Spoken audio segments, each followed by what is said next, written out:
Two factors can prevent you from appreciating the present moment. When you find yourself dwelling on the past and fretting about the future, do you find yourself considering things that may have gone wrong or that you could have done differently?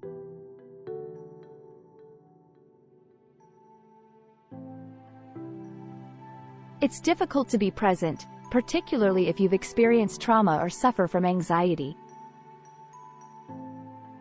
Being completely present and mindful can help you live a happier, more fulfilled life.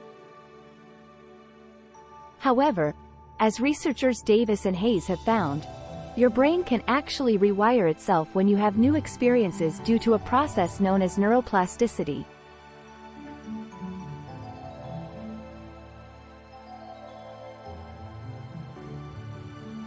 This means that you can change the structure of your brain by consistently practicing new habits like mindfulness. For this reason, why should you worry about being present and mindful? Here are 4 reasons why mindfulness can be your superpower. Now for the first one. Emotional adaptability.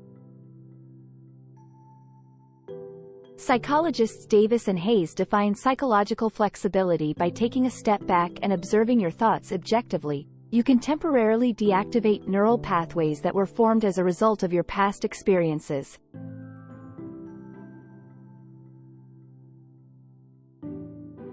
This will give you more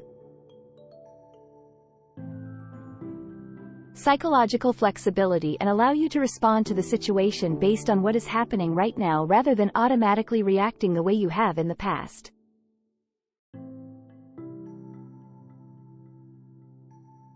Using mindfulness, you can actually adapt to the situation you're in. In fact, an article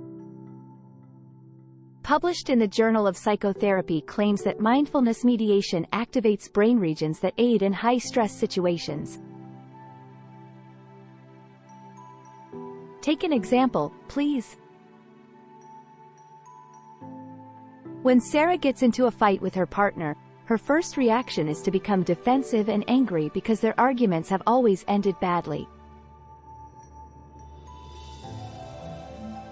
However, instead of just reacting, Sarah takes a few deep breaths, becomes conscious of her thoughts, and recognizes how they are affecting her emotions. She then turns her attention back to her partner to concentrate on what they're saying this time. Because Sarah is engaging in mindfulness practices, she can communicate more effectively, stay in the now, and control her emotions. As a result, Sarah listens closely and answers quietly. A study published in the academic journal Psychotherapy highlights the ways in which mindfulness can enhance communication in relationships, with Sarah's story serving as just one example. Higher mindfulness scorers are happier with their relationships, more adept at handling conflict, more sympathetic, and have lower levels of fear and rage during arguments,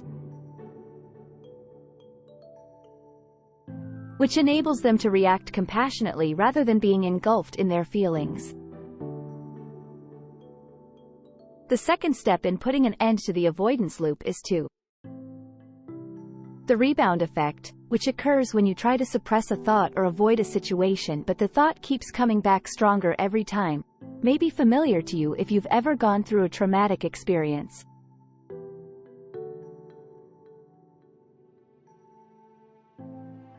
This can cause a behavioral loop, in which you keep trying to avoid the thought or situation, but it keeps coming back stronger every time. Researchers Goodman and Calderon suggest that clients in trauma therapy repeatedly think about an image that brings them comfort as they go about their day, such as your pet or the sun, whatever comforts you. By continuously focusing on an image that relaxes them in a traumatic scenario, they can increase feelings of safety and decrease negative arousal. Number 3. Fula and colleagues. study suggests that mindfulness is beneficial in trauma therapy because it helps clients let go of fear and acknowledge their thoughts instead of suppressing them, which stops the avoidance behavioral loop.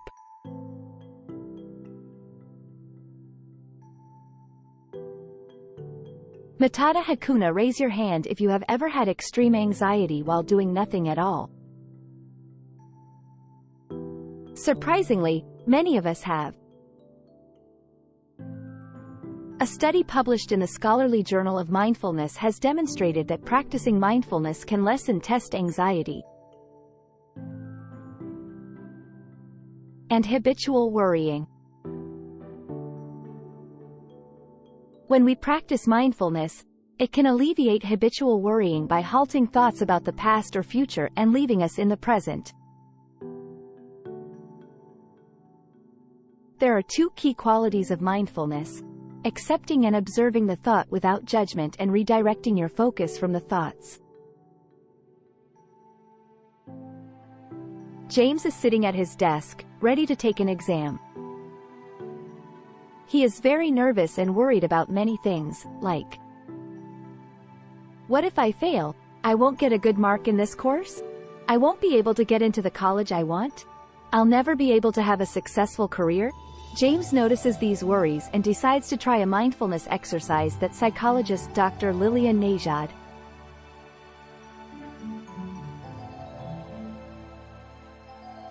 taught him. He imagines all of his negative thoughts as clouds floating in the sky, just passing by. He doesn't react, he doesn't judge them.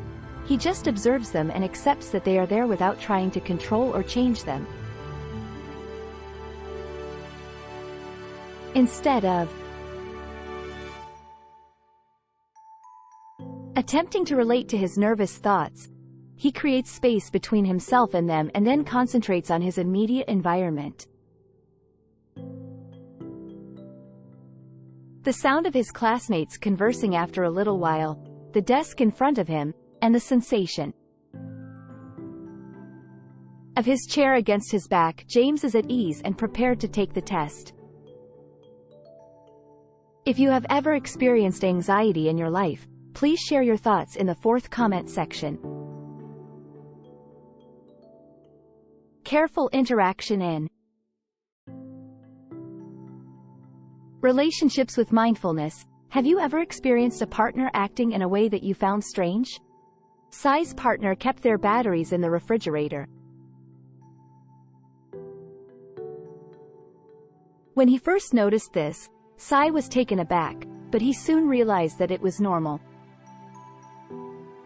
For the partner, this is an example of mindful relating in action. Therapist Lee Tremaine suggests that you try to stay focused on the conversation and keep returning to it when your mind wanders. You may notice yourself getting distracted by self-conscious thoughts such as, do they like me? Or, am I saying the right thing? Perhaps your focus wanders to everything on your to-do list for that day. When this occurs, take note of it so you can focus entirely on the here and now. The more you practice mindfulness, the more proficient you will become at it and the more benefits you will reap. It's acceptable if it's difficult at first. Do you find it difficult to stay present? How do you apply mindfulness in your own life? Please share your ideas in the comments section below. If you'd like to learn more about strategies for enhancing mental health, don't forget to subscribe and hit the like button.